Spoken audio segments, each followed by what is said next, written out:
Mas enfim, vamos ao tema. Lei de liberdade. A lei de liberdade é uma lei natural que está em uma parte do livro dos Espíritos, é a parte terceira, ou livro terceiro. Se a gente não entender esse primeiro capítulo aí, dessa terceira parte, dificilmente a gente vai entender, ou pelo menos a gente vai ter um olhar sobre as demais leis que se seguem nos capítulos seguintes. É importante que a gente veja a lei de liberdade como algo natural que está na natureza. E se é algo natural que está na natureza, a gente já nasce com esse direito, já nasce com essa lei, digamos assim, favorável a nós.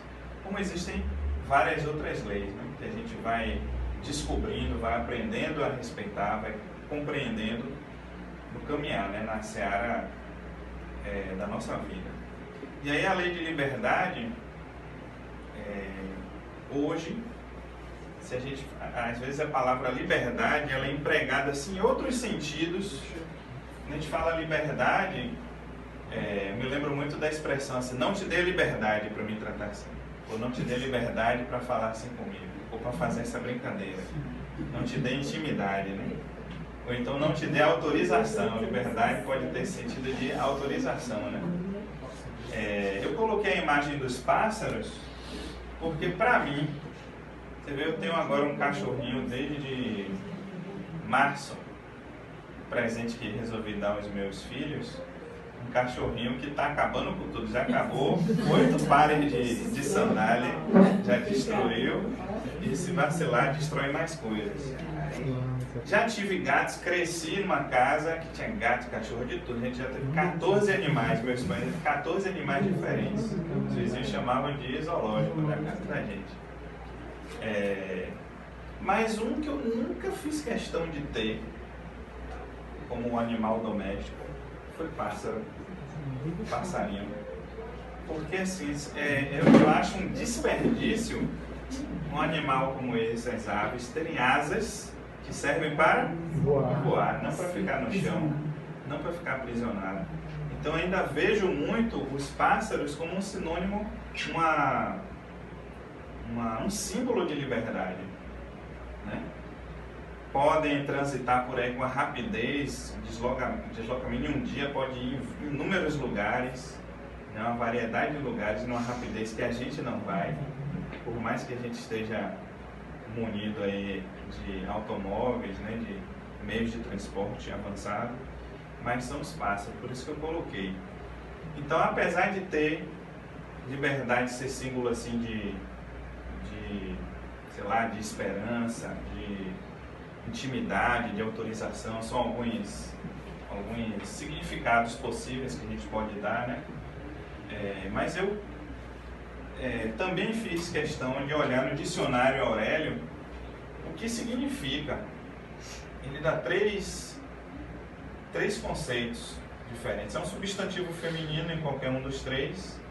Vem do latim, significa libertare, né? O primeiro, faculdade de cada um de se decidir ou de agir segundo a própria determinação. O segundo, estado ou condição de homem livre. E o terceiro, confiança, intimidade, às vezes abusiva. Aí tinha ainda um complemento que eu achei que não convinha colocar, mas que é muito da área de Diego, que é a liberdade condicional. Aí já seria o sentido jurídico, né? Que é aquela, o nome já diz, ela está condicionada a alguma coisa. Você vai ter liberdade, mas com algumas regras. Com alguns requisitos. Algumas regrinhas que vai ter que obedecer, senão perde a liberdade condicional, não é isso, doutor? Então pronto. Mas, para a gente interessa um pouco de cada uma das três, né? Em termos de confiança e intimidade, quando a pessoa diz não te dê a liberdade para falar assim comigo. O homem livre, quando a gente fala do homem livre, o estado ou condição do homem livre, só me lembro dos escravos da época, uma página obscura da nossa história. Hoje eu estava falando com Tati, foi ontem, Tati, minha esposa, que dos países da América, o que teve a escravidão mais duradoura, foi o último a abolir a escravidão. Nós, nem na época que o Espiritismo surgiu, ainda tínhamos escravidão. Então, o que era o Brasil, na época que o Espiritismo nasceu, né? E faculdade de cada um de decidir, de agir segundo a própria determinação.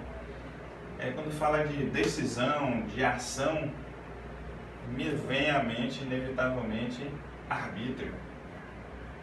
Né? E é um dos subtemas que esse capítulo do Livro dos Espíritos, destinado a essa lei, ao estudo dessa lei, também fala sobre o livre-arbítrio. Que muita gente confunde, né? Acha que o livre-arbítrio me dá o direito de fazer tudo que eu quero. Acha que liberdade é também eu fazer o que eu quero. Eu tinha um amigo, tenho que ele ainda nos desencarnou e não deixou de ser meu amigo também. Um pouco distante, mas ainda amigo. Ele dizia assim, que a gente confunde muito liberdade com libertinagem. Que a libertinagem é algo mais transgressor, que não está nem muito aí para regras, para respeito, respeito aos direitos e deveres, enfim. E aí, eu trouxe aqui algumas... O capítulo, ele é grande, é denso. Tem muito conteúdo. Eu fiz alguns recortes, trouxe algumas perguntas. Haverá no mundo posições em que o homem possa gozar de absoluta liberdade? O que é que vocês acham? Será que existe? Há como ele gozar de absoluta liberdade, o homem?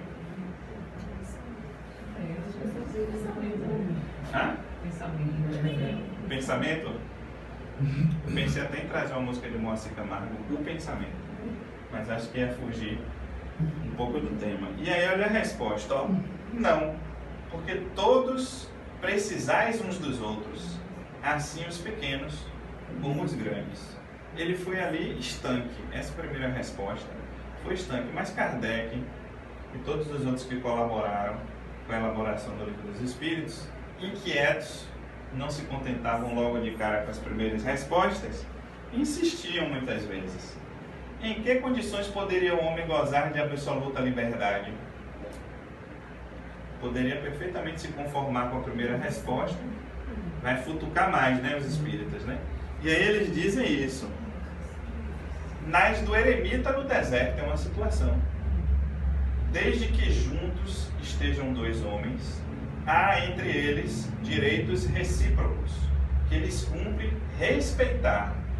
Não mais, portanto, qualquer deles goza de liberdade absoluta. O que me leva a crer que olha como as leis se interrelacionam, elas dialogam entre si. Tem a lei de sociedade aí em pauta. Não sei se vocês perceberam que quando há um convívio social, a gente já está aí vigindo a lei de sociedade. Então, se eu vivo em sociedade, eu já poderia perfeitamente depreender dessa resposta a seguinte conclusão: que se eu vivo em sociedade, seja lá qual for o tamanho ou a qualidade desse grupo social, que eu já não tenho aí possibilidade de eu gozar de liberdade absoluta. Porque a partir do momento que eu tenho que respeitar direitos dos outros, ou que cumprir deveres, e quando falo cumprir deveres, isso significa dizer que eu nem sempre vou poder fazer o que eu quero. Às vezes o que eu quero fazer não é o que eu devo fazer. E isso explicar para as crianças não é tarefa fácil. De que há uma diferença entre querer, eu digo, tinha um cunhado que morava comigo até fevereiro. E ele evitava sair, a minha filha, Maria Clara tem 8 anos, é a filhada dele. Ele evitava sair com ela. Ele queria sair com o meu filho de 3 anos, João Pedro. Agora ele também não quer sair com nenhum dedo dele. Mas quando ele era mais novinho, que é mais fácil de controlar, não é? Não tem ali ainda muitas vontades exteriorizadas, mas ela já tinha. Aí eu falei, por que você não sai com ela? Não, aí é barril. Eu falei, por que é barril? Não, chegar, vai ficar me pedindo as coisas. Eu falei, você não dá. Simples assim, se para você não convém dar, seja lá por que motivo for, você é o adulto na relação. Engraçado isso, né? Você é o adulto, né? Você é o adulto, você que vai decidir. Você que vai decidir, ainda não almoçou, quero doce. Pondere, convém ou não convém dar o doce antes do almoço? Eu quero aquela boneca, é R$400, uma bonequinha desse tamanho. Você pondere, convém ou não convém dar? Você tem condições financeiras? Não tem? E eu dizia a eles, vontade eles sempre terão. A gente não tem como tirar a vontade.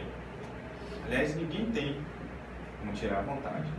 E eu dizia a eles sempre vão querer, eles sempre vão pedir, mas quem decide somos nós. Então o poder decisório eles ainda não têm. Então a gente, de certa forma, cerceia ou controla a liberdade deles. Existem pais que fazem a vontade dos filhos indiscriminadamente, sem ponderar, às vezes achando que está fazendo um benefício, não faz. Às vezes alegando, dizendo, não posso tirar a liberdade, ele tem o direito de ter, ele tem o direito de fazer. E essa ponderação, esse discernimento, a gente espera que nós adultos tenhamos, não as crianças. Então eu dizia sempre para ele, ela vai querer sempre. Se sair na rua, ela vai pedir alguma coisa, tenha certeza. Agora você decide se dá ou não. Então, convivendo em sociedade, a gente de certa forma já tem aí nossa liberdade relativa. A liberdade não é absoluta. A gente não goza plenamente de liberdade, certo? Mas tem perguntas adiante, tem uma frase que, a meu ver, corrobora isso, que é a do apóstolo, né? Tudo me é lícito, mas nem tudo me convém. Está na primeira epístola aos Coríntios, capítulo 10, versículo 23. Tudo me é lícito, mas nem tudo nos convém. Eu até digo, embora não seja jurista, mas já observei várias vezes, e não sei porquê, só observo essa frase pelo viés jurídico. Porque o que é lícito e ilícito, o que é lícito é o que é permitido. O que é ilícito não é permitido. Aí ele está dizendo ali, tudo eu posso então, mas nem tudo me convém. Até que ponto eu posso? Fico me questionando. Será que as leis, a legislação da época, ou dessa época hoje, será que é realmente assim? Permite que... Então, por exemplo, eu posso matar alguém? Pode. Você não lhe convém matar, em razão da lei. Posso, mas não devo. Não devo por inúmeros motivos. Não devo por questões morais. Sim. Não devo por questões de legislação mesmo, que criminaliza essa conduta. Mas poder eu posso. Mas não é lícito. Então, talvez até a tradução aí do vocábulo ao longo do... Não sei se você está percebendo. Estou acompanhando já, raciocínio. Talvez a tradução do vocábulo tenha por uma conveniência, talvez. A gente conhece mais essa versão, o uso desse vocábulo. Ou a licitude de Paulo pode estar associada à liberdade, né? Pode ser também. Do poder realizar. Sim. E a conveniência de encontrar os empecilhos na própria vivência em sociedade. Por isso né? que a gente tem que ir além. A gente pegar o ponto de vista da liberdade, do aspecto da liberdade, e voltando lá, como eu falei no início, encarar como uma lei natural, que está na natureza. Não como uma coisa compartimentada, algo que está ali na legislação, Exato. algo que é uma regra pontual, mas uma lei da natureza. Né? E aí a gente observar nesse aspecto. Outra frase que para mim é desafiadora. Conhecereis a verdade e ela vos libertará. João capítulo 8, versículo 32.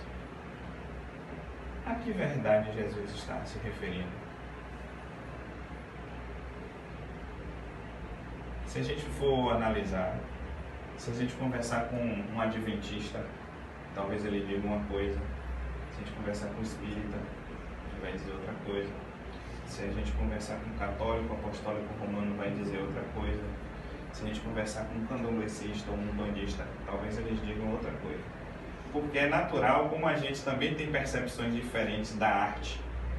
Se a gente colocar aqui uma tela uma pintura qualquer, cada um vai ter uma percepção particular. Então, cada um vai ter uma percepção da frase, daquela afirmação: conhecereis a verdade e ela vos libertará. É forte. Isso é forte. Que verdade é essa? E não é qualquer verdade.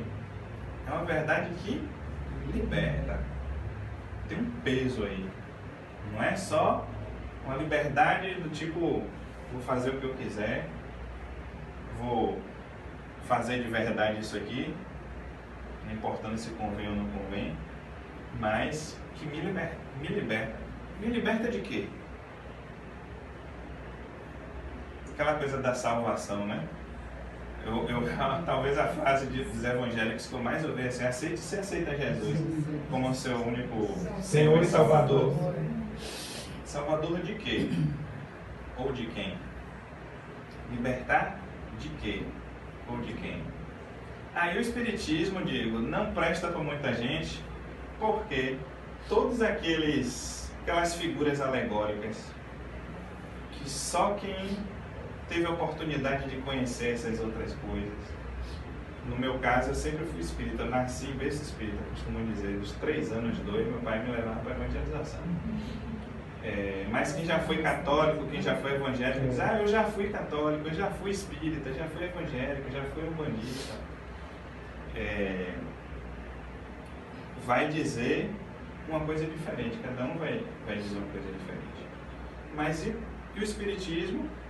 Ele, ao invés de dizer que existe o diabo, que o diabo veio matar, roubar e destruir, que veio corromper, ele tira o diabo de cena.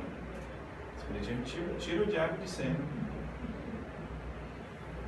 Deixa de endemonizar essa figura, que, a meu ver, nada mais é que uma figura alegórica, né? Para colocar ele no campo comum, como eu, como cada um de vocês.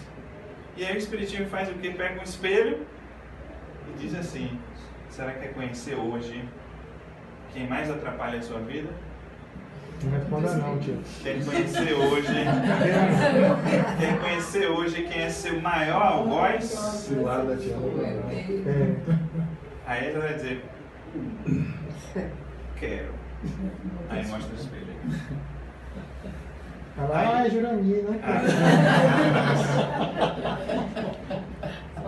Aí, ó, o que é que o Espiritismo faz com isso? Uma vez que a gente estuda um pouco, a gente pode até escolher pelo livre-arbítrio abandonar a seara espírita e ir para outras agremiações religiosas. Podemos até fazer isso. Vamos responder por isso. Mas a gente não vai poder alegar: eu não sabia. Veio assistir a palestra de Moisés mesmo, feio, barrigudo, careca, mas já ouviu, já sabe. As mentes de vocês já não serão as mesmas quando vocês saírem daqui. O que vocês vão fazer com o que estão ouvindo são outros 500. Aí está 100% na mão de vocês, da gente. É isso que o Espiritismo faz. Coloca 100% em nossas mãos toda a responsabilidade da nossa felicidade, da nossa infelicidade, das nossas escolhas ditosas, desditosas, dos nossos sabores, dos nossos dissabores. Coloca na mão da gente. E aceitar isso não é fácil. Então é melhor: não, eu já ouvi tanto assim de pessoas dizendo: não, o Espiritismo não é para mim não. Não. É melhor eu procurar uma religião que me tire a responsabilidade. É mais confortante para mim me colocar na zona de conforto, me manter na zona de conforto. O que é o que eu chamo aqui de zona de conforto? Aquela que não vai me exigir nenhuma mudança moral, nenhuma transformação, não vai exigir de mim reconciliação, não vai exigir de mim perdão, pedir perdão ou perdoar. É aquela, enfim, que não me mostra uma perspectiva de que eu estou nesse ponto aqui hoje, inferiorizado, imperfeito, mas que eu sou perfectível, porque Deus nos fez para isso. Vou fazer uma comparação aqui análoga. A gente quer o resultado, viver uma situação, uma condição ditosa, sem o esforço. É como a gente tem feito lá processos seletivos, Na hora que a gente reúne as pessoas, chegam pessoas muito qualificadas e pessoas desqualificadas profissionalmente. Mas todos têm um discurso, parece combinado, alinhado. Não, porque eu tenho garra, porque eu sou dedicado, sou responsável, eu sou pontual, que eu adoro trabalhar em equipe, eu visto a camisa da empresa. Pronto, aí nasce, é esse perfil então que eu quero. Aí quando você começa a fazer o treinamento, tem gente que nem espera o treinamento para conviver no ambiente corporativo que está ingressando ali, para conhecer os novos companheiros de trabalho, já desiste. Porque a gente tem se deparado, infelizmente, as novas gerações principalmente, querem o resultado. Quando eu faço palestra, eu pergunto assim para eles: quem aqui quer o melhor emprego? Levanta a mão, todo mundo. Quem aqui quer o melhor salário? Todo mundo levanta a mão. Quem aqui quer aquele gestor, chefe assim, ser um paizão, uma mãezona? Todo mundo quer. Quem quer uma promoção daquelas filé que dobra, triplica seu salário? Todo mundo quer. E um ambiente de trabalho maravilhoso, que você esquece até que é trabalho e parece uma família, todo mundo quer. Tudo do bom e do melhor. Aí eu devolvo uma pergunta que a resposta é silêncio. E vocês estão dispostos a dar tudo do bom e do melhor para o mercado? Eu, fazendo essa comparação aqui análoga, é o que o Espiritismo faz da gente. Poxa, você é perfectível, você é merecedor, Deus te fez para viver feliz, para morar nos planetas mais ditosos, viver as experiências mais belas, mais luminosas, para ter as companhias mais edificantes. Você quer? Quero. Quando você coloca o livre-arbítrio na mão da pessoa, aí começam os erros, os acertos, que também é um grande barato.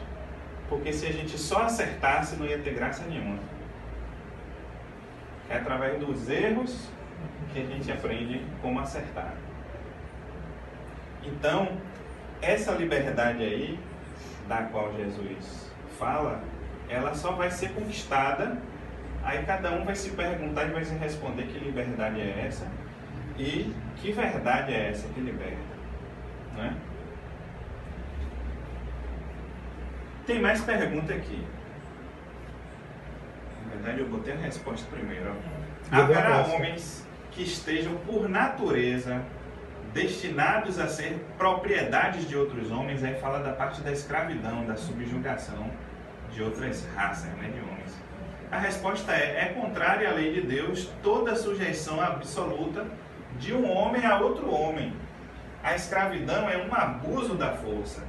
Desaparece com o progresso, como gradativamente desaparecerão todos os abusos. Eu falei que a escravidão no nosso país, como em qualquer outro lugar, é uma página obscura que, se a gente pudesse, eu mesmo assim que abomino qualquer tipo de preconceito, mas especialmente esse de etnia. Hoje tem outros que são mais falados, né? O religioso, né? O de opção sexual. Se a gente pudesse, eu apagaria. Gostaria de olhar para a história e não ler nos livros, não saber que existiu isso um dia, que um homem um dia apedrejou de outro, né? Acorrentou como se fosse animal, espancou até a morte, né? Não saber que isso existiu, mas isso aconteceu também pelo momento evolutivo que os homens, todos os atores envolvidos na situação, cada um vivia. O momento evolutivo. As guerras, elas também cumpriram um papel, né? Tem momentos assim, tem espíritos que são tão recalcitrantes, tão resistentes no erro, vai ter um momento que ele precisa sair de cena. Às vezes a espiritualidade dá um jeito de antecipar a desencarnação. Fala assim: Moisés, pelo amor de Deus, você já fez tanta besteira, você vai colocar a perder, bora encerrar por aqui, vamos replanejar para quem sabe na próxima você volta melhor. Entendeu? E é assim. Então, esses flagelos aí que muitos se alimentavam justamente do cerceamento da liberdade, do parecer, né? Se de repente eu for para lá para esse sanatório, sabe, eu reencontrei alguém. Então aqui um outro tipo que é o fanatismo partidário da política. E a nossa política, assim, nos últimos 4 anos, isso tem virado um caldeirão, né? As ruas do Brasil. Que hoje praticamente é inconcebível. A beleza que as pessoas se... Isso. Pode ter uma verruguinha aqui, uma espinha que o mundo acaba. Sabe?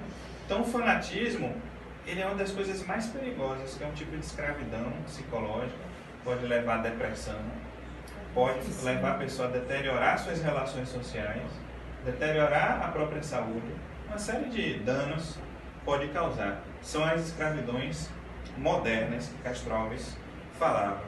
E aí quando a gente vê essa imagem assim, o que é que isso transmite para vocês? Liberdade, paz. O que mais? O pôr do sol na tranquilidade. Esperança? Eu ouvi Esperança, harmonia. Eu penso assim, ó. Eu tenho muito tempo que eu já não sei o que é isso. Na época em que eu tinha férias, Diego, em que eu ia pra praia, totalmente descompromissado, com nada, a não ser comigo mesmo ali, naquele momento. Ó, eu agora, a única coisa que eu quero, que eu preciso, é pegar na areia. É molhar meus pés ali, é dar um mergulho, é sair margeando a praia, olhando pro chão, catando buzo. E aí quando o sol começar a se pôr, apreciar aquele espetáculo. Me transmite isso, sabe? Descompromisso, coisa liberta. E ainda para completar, colocar as aves, que para mim é um sinônimo de liberdade, né? Ele aí praticamente está voando com elas ali. Pois é, voando mesmo, parece, hein, de boa, né? Talvez seja esse o sentimento dele ali. Sentimento de liberdade. Vendo a revoada ali, ele tá voando junto. Querer voar, né? E é uma coisa... Tem gente que diz assim, que andar de moto... Eu também policiar aqui, né? Que andar de moto dá uma sensação de liberdade. Tem um irmão meu que diz, poxa, andar de moto é maravilhoso. De carona, principalmente. Porque ele... Abre os braços e abre os braços e se imagina aí na situação de liberdade. E isso pode, para aquela pessoa, pode não ser para mim, pode não ser para a senhora, pode não ser para você, a liberdade plena, mas para ele pode ser. Então a liberdade plena, ela também, olha só que paradoxal, a liberdade plena, ela também é relativa. Quando você fala em plena, você pensa assim, ó, total, absoluta, mas ela também é relativa. Por quê? Porque essa liberdade plena para a senhora pode ser uma coisa, e para mim pode não significar nada, o que para ela é uma liberdade plena. Liberdade plena para mim é uma outra coisa. Eu vi assisti ontem uma palestra de Haroldo, e aí ele citou o caso de um rapaz que era atleta, era fisiculturista, era, sabe, o cara que treinava, malhava, e aí todo galã, todo narcisista. Tá ótimo. Obrigado. Uma coisa nova que não tinha ligado, desculpa. Não percebi. E aí, as pessoas chamavam ele de Tarzan. E aí teve uma época da vida do Tarzan, que não era o Tarzan do filme, que ele estava triste e tal, e aí uma pessoa, vamos lá no centro, tomar um passe, conhecer. Ele foi. E era uma época, Haroldo contando, que era a reunião mediúnica dentro da doutrinária. Então as pessoas vinham como aqui agora assistir, de repente tinha uma comunicação, não sei o quê. E aí teve uma psicografia, e aí o médium pediu para o rapaz ler a mensagem. O rapaz, tipo um assistente, alguma coisa assim. Você não vai querer que eu leia isso? Eu leio, porque o Espírito diz que é para ler, e a pessoa está aqui, precisa ouvir.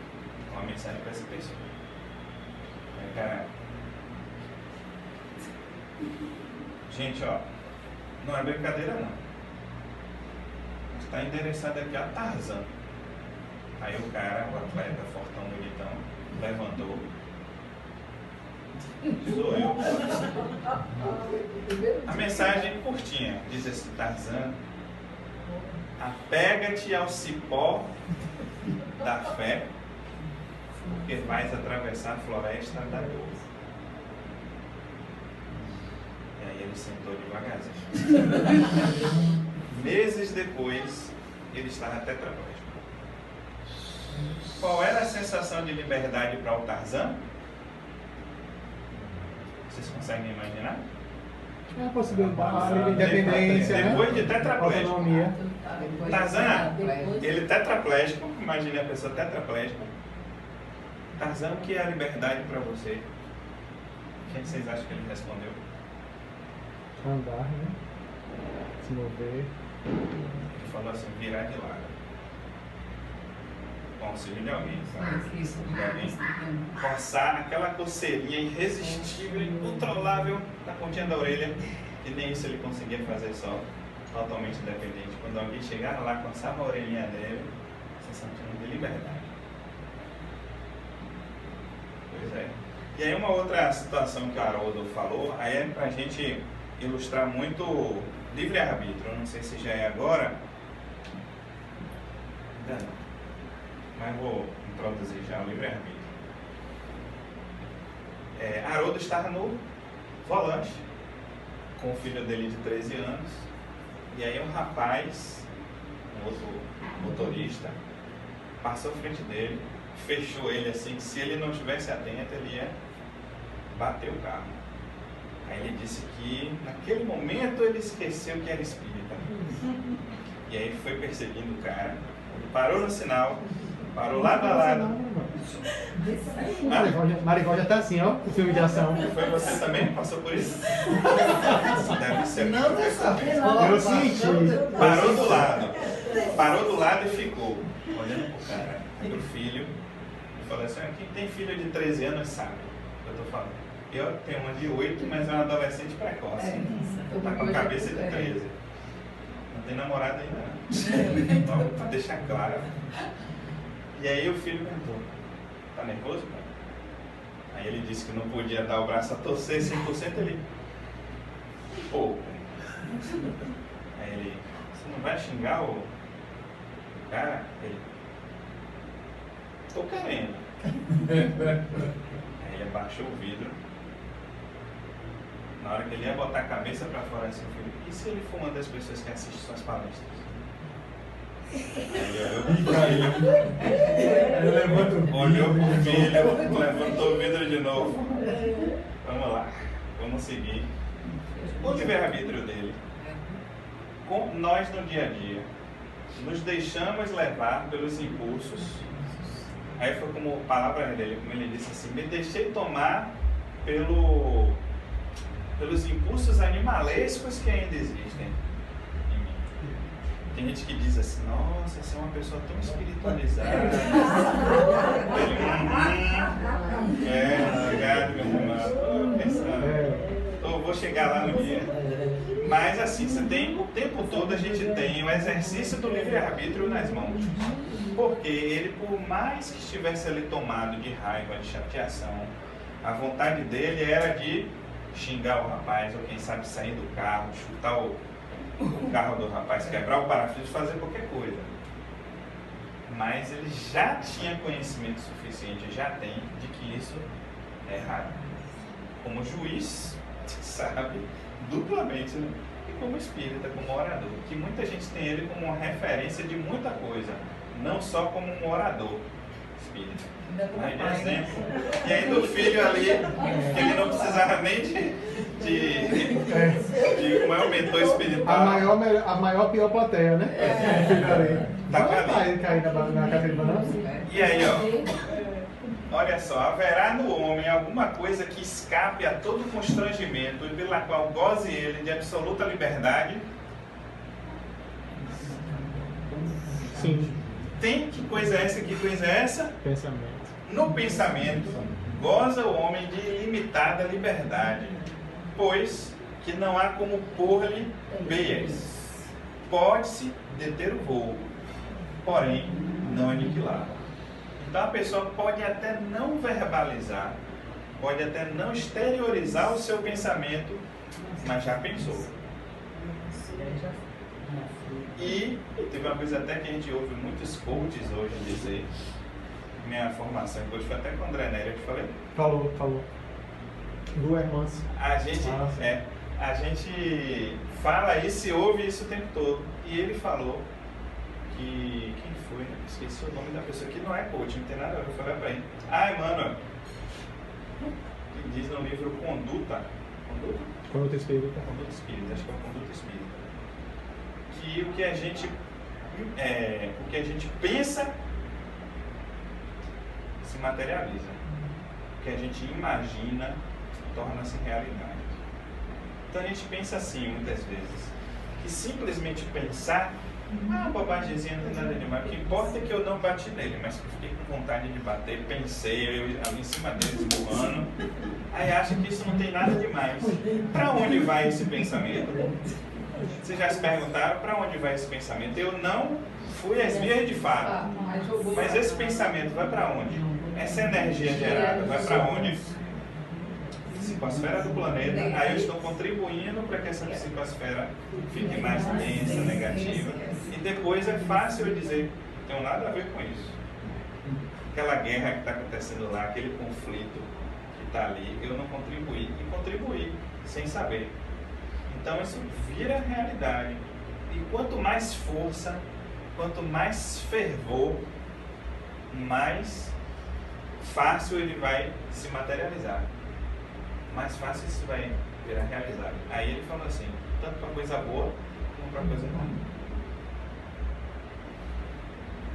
Então a gente que às vezes está em situação difícil, às vezes é o financeiro, às vezes é o conjugal, às vezes é o profissional, às vezes é o espiritual, seja lá que for, qual for o campo da nossa vida que está mais carente de auxílio, que está precisando ser revitalizado. Se a gente pensa fervorosamente, se a gente ora, a gente se protege. Isso pode mudar a realidade. Quem vai mudar a realidade somos nós. Então, a gente tem um mentor espiritual, tem Jesus que nunca nos abandonou, tem uma gama de espíritos, a gente nem sabe o quanto somos amados, nem desconfiamos, quanto somos protegidos, nem desconfiamos, duvidamos, nos damos ao luxo, ingratos que somos, de duvidar que somos amparados. Só que isso só vai acontecer se a gente quiser. Só vai virar realidade se a gente quiser. E aí, só para a gente caminhar para o fim, tem o homem o livre-arbítrio dos seus atos, praticamente já foi dito aqui, pois que tem a liberdade de pensar, tem igualmente a de obrar. Sem o livre-arbítrio, o homem seria uma máquina. Por isso, tem gente, espíritas eu conheço, que levam ao pé da letra que a reencarnação, o processo de planejamento reencarnatório, ele é literalmente, nos mínimos detalhes, pré-determinado. E não é. Os principais fatos, os principais compromissos, eles vêm à tona, eles são planejados no processo de planejamento reencarnatório. Não tudo minimamente. Porque se fosse assim, nós seríamos robôs. Seríamos máquinas programáveis. Não seríamos espíritos, que como eu disse lá, temos 100% da responsabilidade na nossa caminhada.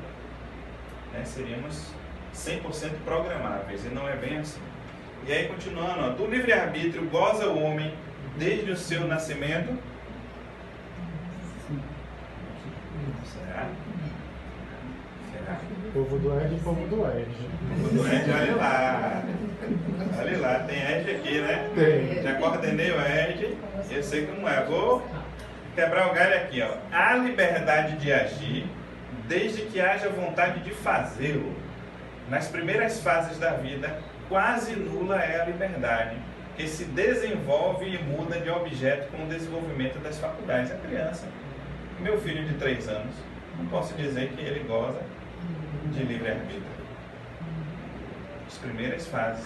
Estando seus pensamentos em concordância com a sua idade, reclama, com o que sua idade reclama, a criança aplica o seu livre-arbítrio àquilo que lhe é necessário. ou que ela compreende na cabeça infante que seja necessário. Eu passei por um treinamento agora da Microlins até, em Feira de Santana no mês passado. Foi um coach, ele é franqueado da Microlins e é Master Coach, fez com Paulo Vieira, a formação dele, da Febracis. E aí ele botou um vídeo interessantíssimo. O vídeo consistia assim, era um teste com crianças, mas ele fez uma comparação com adulto. Era assim, colocar a criança lá, aí um adulto explicava: vou deixar esse marshmallow com você. Eu vou sair, resista, não coma. Se eu voltar, você não tiver dado uma mordida no marshmallow, você ganha um outro. E ele saiu, não disse quanto tempo ia durar. Aí pense que essa criança está aqui, olhando. Tinha um que botava marshmallow assim, ele botou o queixo aqui na tela com o marshmallow. Tinha um que olhava para cima. Tinha uns que passava a mão no marshmallow. Tinha uns que pegava o marshmallow, cheirava o marshmallow e não comia. Teve um que pegou o marshmallow e devorou. Mas super divertido, ele acabou de dar risada. Mas porque a gente, a criança, ela não tem esse discernimento do que é necessário, do que não é, de obedecer a regra do que não é. Mas isso a gente já precisa ensinar, porque gradativamente. A gente não pode assim, não, deixa o menino que com 3 anos ele não entende nada, ele vai achar que é com 10 que vai aprender. Ele tem que aprender agora, porque ele é o espírito. Se o espírita, imagina os pais que são espíritas, entende que ele é um espírito, que vem ali com as suas mazelas morais, com as suas virtudes. Então eu já tenho que fazer uma abordagem diferente no processo educacional ali. Não posso ver ele como meramente carne e osso, né? Então esse exercício aí, o livre-arbítrio, ele vai se desenvolvendo. Então, haverá no homem alguma coisa que escape a todo constrangimento e pela qual goze ele de liberdade, absoluta liberdade? Parece até que essa pergunta já foi feita. Já. No pensamento, goza o homem de ilimitada liberdade, pois que não há como pôr de pés. Eu repeti aqui no seu Foi pegadinha, que você queria saber se você estava prestando atenção. Exatamente. Aí, para finalizar, vamos ver se ele vai rodar. Eu achei por acaso esse vídeo, eu queria achar uma outra coisa, mas achei super pertinente, que a monja Coen, não sei se vocês conhecem, que ela dá 10 a 0 em tudo que eu falei aqui em 3 minutos. Quero, antes de colocar o vídeo, agradecer pelo convite, a generosidade dos ouvidos de estarem pacientemente me ouvindo. A gente prometeu 2 marshmallows no final. E achei assim super pertinente ao que ela vai dizer. Inclusive ela começa dizendo uma coisa contrária do que eu penso em relação aos pássaros. Eu tenho um pássaro como um símbolo de liberdade. Bora ver que aí, se eu ficar explicando aqui, eu estrago. E é liberdade. Fica muito alto. O que é liberdade? Nossa! Uma vez eu fiquei pensando o seguinte, eu fiquei olhando os pássaros voando. E nós temos muita impressão, muitas analogias fazemos com liberdade com pássaros voando, né? Mas os pássaros, eles estão limitados. E cada um deles voa em níveis diferentes. Não, nem todos podem voar nas mesmas alturas. Cada um de nós tem limites. Como fazer com que esses limites não nos aprisionem? Esta é a diferença.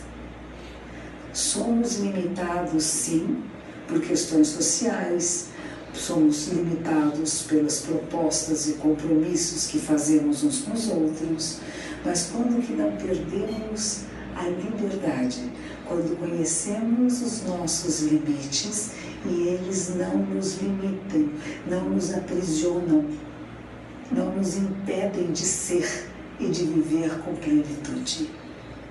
Não é só falar o que você quer, na hora que você quer, para a pessoa que você acha, não é sair na rua de qualquer maneira, sem roupa, porque eu sou livre, né? Não é bem isso. Eu posso me manifestar com liberdade, conhecendo os limites da minha sociedade, do grupo no qual eu estou inserido, e eu faço escolhas. A capacidade de escolher. E é uma capacidade dolorosa, porque quando você escolhe alguma coisa, você deixou outras coisas. Esta responsabilidade é muito dolorosa. Liberdade inclui sofrimento e dor. Mas eu gosto desta dor e deste sofrimento. Eu prefiro fazer escolhas. Eu conheço pessoas que dizem assim: me diga o que fazer, porque ter a liberdade de fazer me dá a responsabilidade da minha escolha. Se eu apenas cumpro ordens, como é fácil, não é? Eu não tomei decisão nenhuma, eu não tive liberdade de escolha. Eu fiz o que me mandaram, mas isto de fazer o que me mandaram também é uma escolha. Só que eu não acho que esta escolha seja melhor para todos nós. Temos capacidade. Rousseau dizia isso, que foi um pensador antigo, que nós, seres humanos, temos a capacidade da ética, da moral e de fazer escolhas. Diferente de um outro pensador que dizia que a população é tola e que precisa ter um Estado que seja muito arrogante, um Estado controlador, porque sem esse Estado controlador a sociedade se perderia. O pensamento oposto é que nós temos liberdade, é uma liberdade ética de escolha que cria uma sociedade livre e múltipla, diversa, não com pensamento único. Muito bem, maravilhoso. Não tem um banho, né? Uma hora que eu falei, em 3 minutos, ela me acabou, não foi? E eu acho assim, concordo plenamente com o que ela fala. Não sei se aqui no Brasil usam, acho que usam, mas a gente vê muito nos filmes americanos, o policial quando prende ou detém alguém, ele diz assim: tem o direito de ficar calado. A gente pensa assim, no direito de ter, no direito de fazer, no direito de ser. Mas a gente não pensa na liberdade no sentido de dever. Eu tenho liberdade para amar, eu tenho liberdade para auxiliar, eu tenho liberdade para fazer o bem. Só pensa na liberdade no que a gente recebe. Eu tenho o direito de receber, eu tenho o direito de ter, de que façam por mim, de que me deem. E não lembro desse outro lado da moeda, o outro viés, que é o direito, a liberdade de fazer. Liberdade de fazer, é o que ela falou, da escolha. Isso é maravilhoso. Minhas referências foram poucas: o Livro dos Espíritos, a Bíblia, o Google, que dizem que é o pai dos burros, e o YouTube. O novo pai dos burros, né? O novo pai dos burros. Muito obrigado, gente, pela paciência. A gente agradece. Quer caminhar? Diego?